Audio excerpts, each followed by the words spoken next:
you see it flashing, I'll keep looking at it. It's flashing. No, it's No, it's not. Oh. Okay. thing. Okay. They're already moving their stuff here. That couple with the two You're kids. kidding. The little dog. All right. Now. Focused in, Wes? Yeah, it's fine. We're okay. Okay. What I'm doing here is I'm trying to make like a family history kind of thing. I interviewed Mom and Jack. I'm not even done yet. I interviewed some aunts and uncles on, my other side, Abe and May and Stella and Morris. And You did interview I Abe? did Uncle. Yeah, it was it was pretty nice. It was pretty good. And it was 6 months. We'll be right with you. He's doing an he's doing interview. I'm doing an interview right now. Oh, I beg your pardon. That's okay. That's okay. What are you doing tonight? All right. Good. Okay. See you later. Okay, so the purpose for this, and I don't know if I have a divine purpose for this, but the purpose for this is that I'd like Noah's children, or even Noah when he grows up, to see not only what your lives are like and what they were like when you were younger, but as much as you can remember about your parents and your grandparents. So I'm going to actually start off by asking about Grandpa Harry's parents. What was Grandpa's parents like, and what were their names first of all? Aaliyah is his mother's name. Father's name is my name. He never made it to this He country. He died Very young. Father's very young. She never remarried. Is this on now? Yeah. Oh, good. Yeah. Okay. Well, my father came here. He came here before his mother. His father had died already when I think he was 5 or 6 years old. I think 6 years old. And he died in Europe. They had a plague. He's the grandfather. Right. Yeah, my father's father, who is my name, so I'm named for him, Abraham Freed. So he must have died around the turn of the century, right? Around the turn of the century, right. Okay. And my father's mother raised all these little kids, by herself. And they weren't allowed to own land in Russia at that time because of being Jewish. They weren't allowed, but they owned it through a non-Jew. They used to call them Polacks, even though they weren't. But that was the general term. Mm. It wasn't a derogatory; it was something bad. But the general term for a non-Jew, was a Polak. Mm. They were people who lived in the So same they lived in a town. shtetl. Right. What was the name of the shtetl? The Yeah. name was Yeah, Pachovich. In fact, they still have a society now called the Pachovich Society, of which I'm a member. Right. And my sister isn't. She didn't choose to join. And the reason that I joined, my father had asked me to, because he wanted to, continue the same thing, and also he got free burial for whatever it's worth. Oh, really? Right. Even if you didn't want to go, even if you didn't want to be buried, they buried you through the society, and it's. They have meetings like 3-4 times a year. Sure. But we never get a chance to do it because we now live in Florida, never go. Right. But in the past we've gone to. So there are people your age that are descendants of these people that lived in Same Pachovich. thing. Pachovich, you're saying is very Okay. good. The reason they formed Thanks. a society was like an aid society. Some of the immigrants that came in had nothing, no money, whatever it is. Although they usually were sponsored by family, they were able to make a loan. It's a meager amount, but in those days, $100 might have been a fortune. Today it's nothing. But in those days, it was to aid or whatever it is, to help people out. You have to also say the grandmother remained Well, let me. Yeah, so I was going. What was her The name? first It was one to Aaliyah, come right. in, come Leah, here. and she remained with one daughter. One daughter. Jewish name Miasha, Yes. English name Mary. Mary. And they were subject to a lot of pogroms. Oh. What happened was Terrible. they weren't able to get out before World War I, which started in Europe in 1914. So one by one, the children came. My Uncle Joe, he was the oldest. He was my father's. I think they also brother. came to try to avoid the Russian army. Right. Because So, when you reach a certain age, you automatically had to go into the army. And being a Jew in the Russian army was like being close to death, because they mistreated you terribly.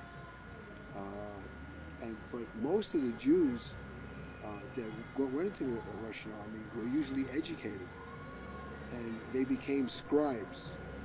A scribe is like an officer of high rank would have somebody write down things that he did in his hi, bye, and his I'm saying goodbye to people Yeah. that are leaving, for the summer.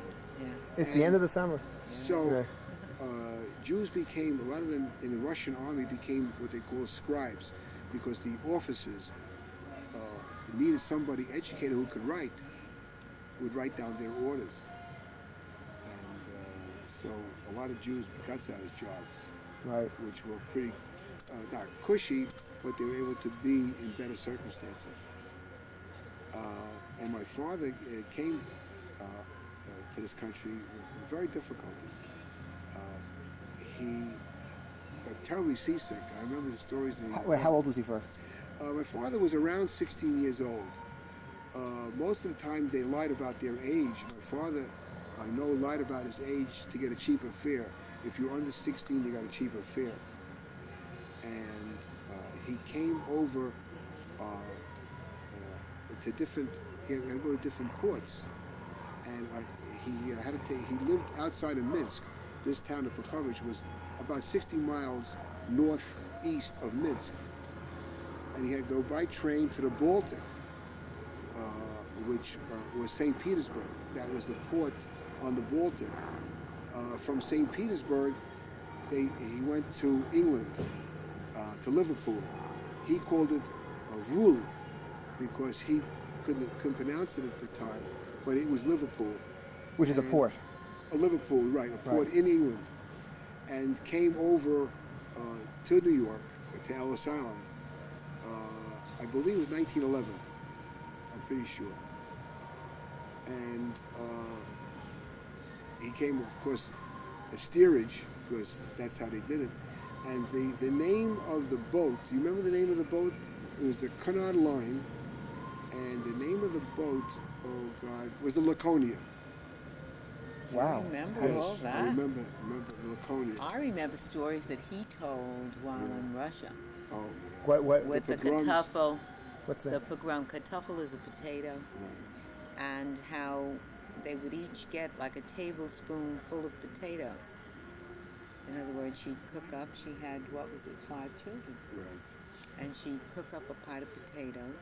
They were very poor. And they would each get a tablespoonful. Because I remember when we would eat and complain, he wanted the drumstick and I wanted the this, and he'd say, in Europe with the kartoffel, they were happy with just the tablespoon of potatoes, and we would look and say, wow.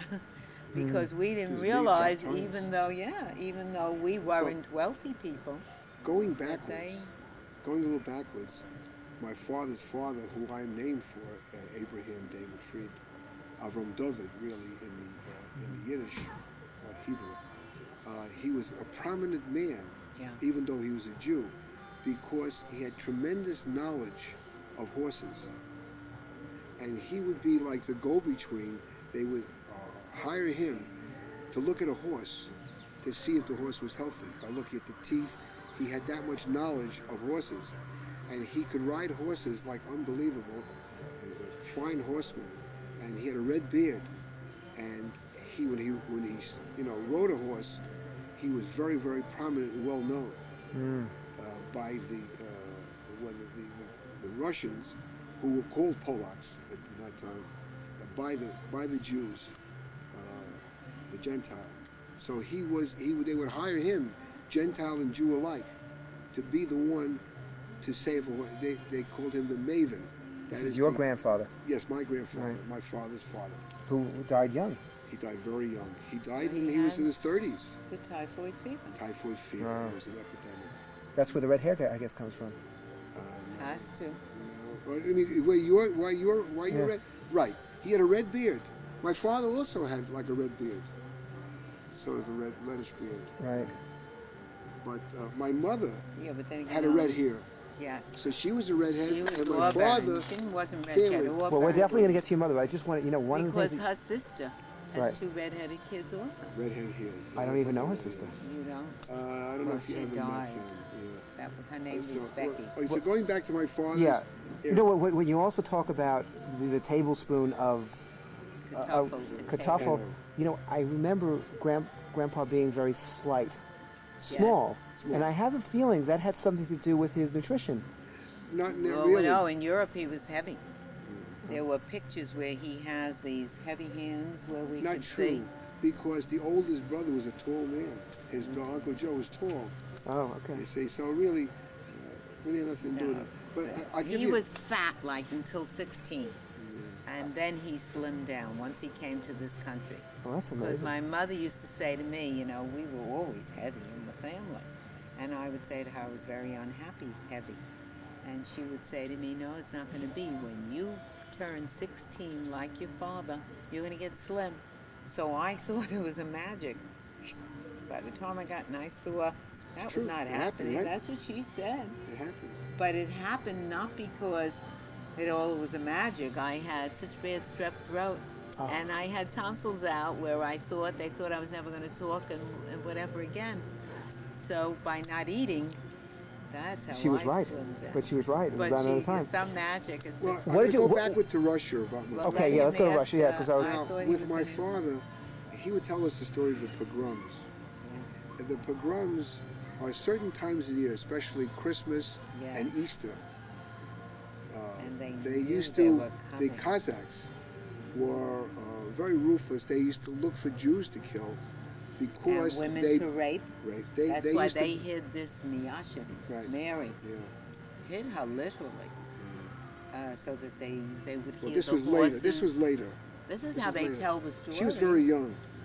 But let me tell you the story with my father said that they used to come through towns, and when they knew they were coming, they used to hide in the cellars because they used to come through a town and kill a few and whatever, rape a few women, and that was it.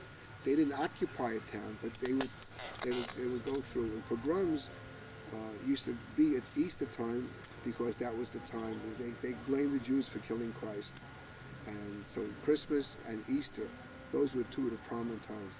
And in 1906, it was a terrible time because the pogroms went throughout Russia.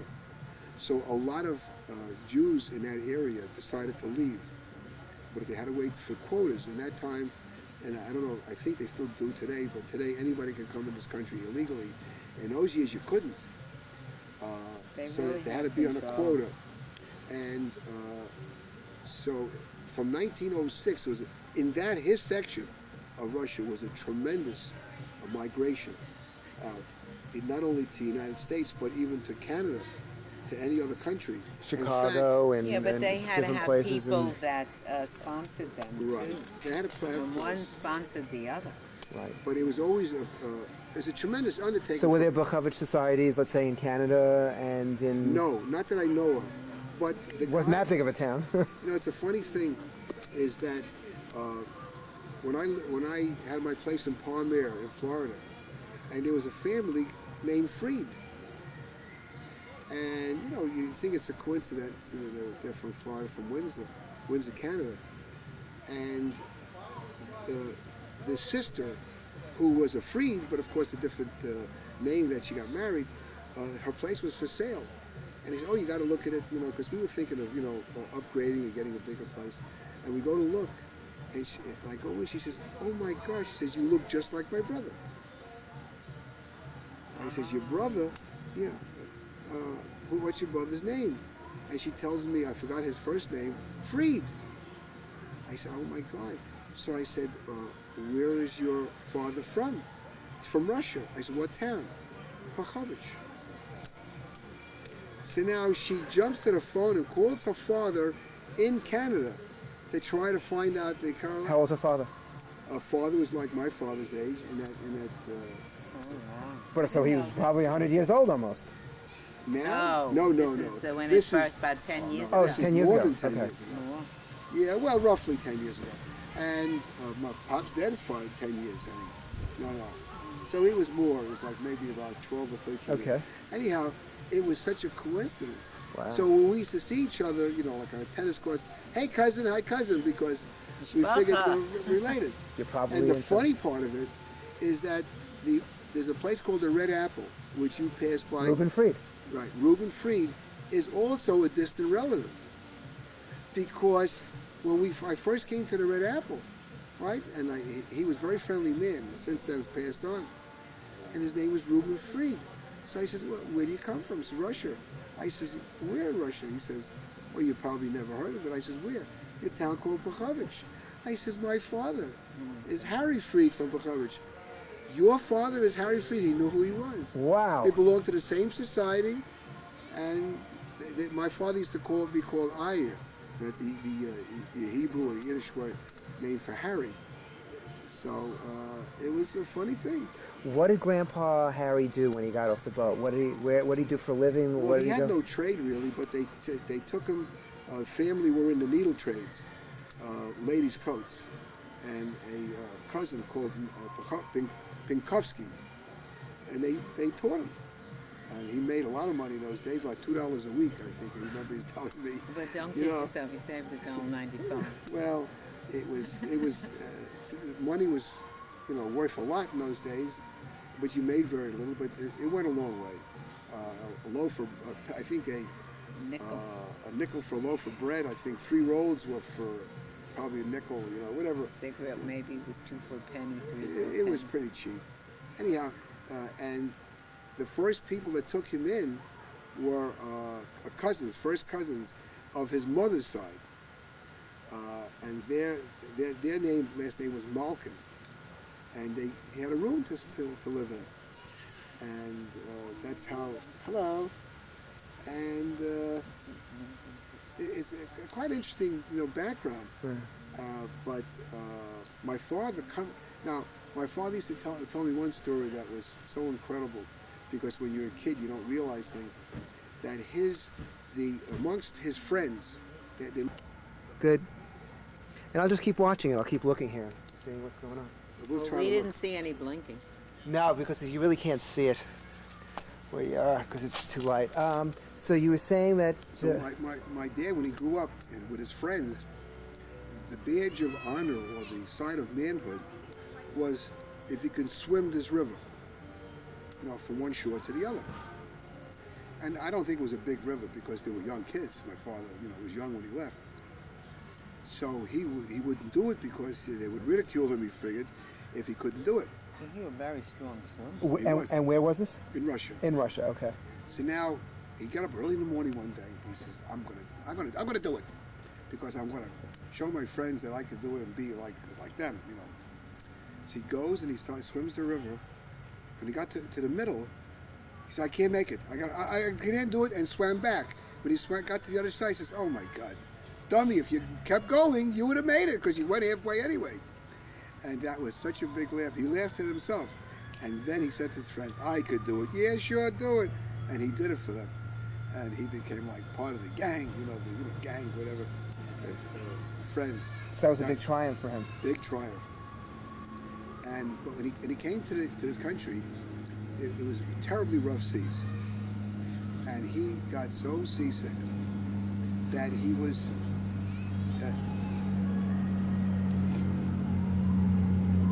all the throwing up, whatever, he decided he's going to tie himself in this hammock, because that's what they had in those days. And he tied himself in the hammock, and he slept for 2 days. He didn't know it. He gets up, and he sees the people and says, what day is it? They said Thursday, Friday. And he had been sick on Tuesdays. What happened to Wednesday? He said, "Yeah, you slept right through it. That's how sick you are." And he was starved. So he says, "Gee, is there some place I could eat?" Because he was hungry. He says, "Oh yeah, right over there. They're serving food." He goes over and he eats. He comes back. He says, "Oh, it was good. What did I eat? I never tasted that." He said, "They told him it was bacon." Bacon. He ran up the 100 decks or whatever, because he was on steerage to throw up, and he forced himself to throw up because he thought if he'd eat bacon he would die. That's how religious he was. That was one of the stories that I always That was like marveled. inbred. Oh yeah. Right. So you thought that was it. If you ate pig, Bacon? Ugh. you were going to Bacon? die. Anything non-kosher. Did he ever eat any bacon after that? Never. No. My father's very kosher. In fact, pretty much his whole adult life that he worked at a garment center, he would have the same lunch every day. What was that? American cheese sandwich on a roll. That's right. That's all he would eat. Even though he ate in a place that was non-kosher, because where could you find a kosher place? Yeah, but that was permissible. But he ate. And he But lived to he be 90 didn't years practice- old. I Not bad. Maybe that's the thing Well, to Well, he you do. know was what? I older. think He was older. he was so habitual in everything he did. He seldom digressed. In other words, he would have, and he loved a cheese Danish, but he would only have the cheese Danish on special occasions. Otherwise, he never ate a cheese Danish. Okay. And he ate the same thing for lunch, for breakfast, for lunch, and dinner was 5 choices, 5 days, between the chicken and the fish and so forth. And he was a Weight Watcher before they discovered Weight Watchers. I not would by imagine. choice. That's the way he was. His And weight didn't never eat it. deviated. He didn't nosh or take a handful of Well, let's talk about like some of he his did. vices, though. Now, if I remember, he smoked cigarettes. When did he start smoking cigarettes? Oh, probably in Europe as a young kid. 8 years old? Was he something I like? don't know. Maybe. Probably, maybe. Not Say much, around not what's much. the difference? We wouldn't know. Why? But he always smoked That here. was a thing. A thing. What do you mean, why? Everybody smoked. did. Everybody smoked.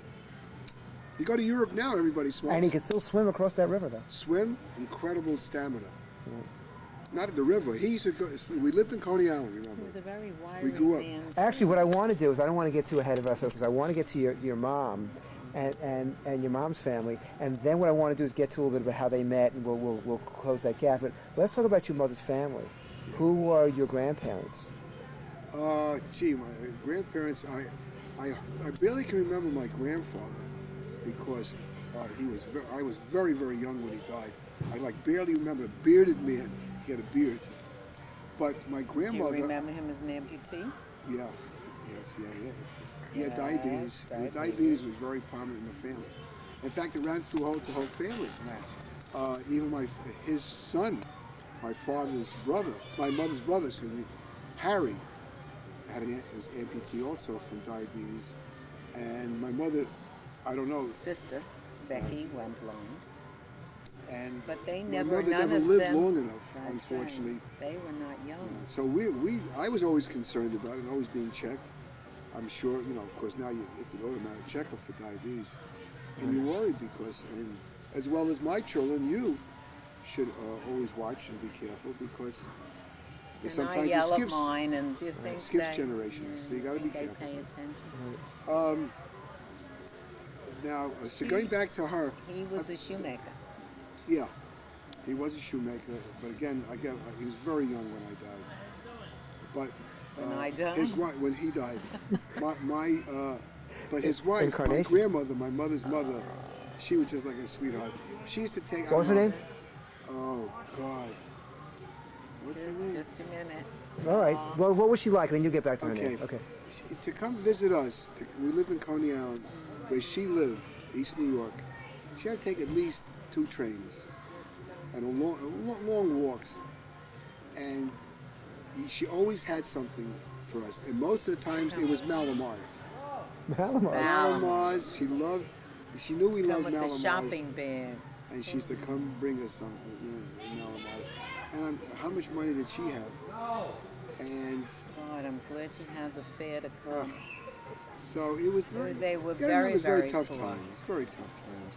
You see, all our family grew up in a depression, and we were kids in a depression, but we didn't know what did we know about a depression. Right. I never went hungry. I never remember saying I had nothing to eat, or my parents telling me I had nothing to eat. Well, actually, this is definitely what I want to get into eventually. But let's talk about your mother a little bit. My mother, Your mother was born in this country. Right. Erica Her name was Moore. Horowitz, Right. which I recently found out. And where'd she grow up? In Brooklyn? Yeah, the same area, East New York. Brownsville, East New York. East New York, right. Brownsville. They lived on Hinsdale Street. That was where they really, I don't know if she was born on it, but that's where she came from. Hinsdale Street, not far from Pitkin, Avenue, because I used to go to the house. East New York. Yeah, excuse me. And it was, She was a high school graduate. She was very beautiful. She had beautiful auburn hair. And I don't remember exactly where they met, but my father, and I quote him, took one look at her and said, "That's for me." And they were 8 years apart, so she was a baby. 18. She was 18 when they married. She was 19 when she had me. That was the time. That was the times. People got married young. Women. Yeah, and he Girls? promised her the moon, the sun, and the stars, and whatever, because he worked, and he was very meticulous. He dressed well.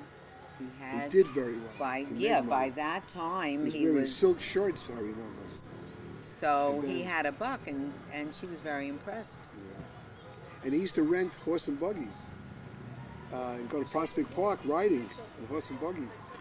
And he knew how to ride a horse, but a lot of people didn't know how. Well, how'd they He meet? grew up. Do you, I think something at a social, a dance social.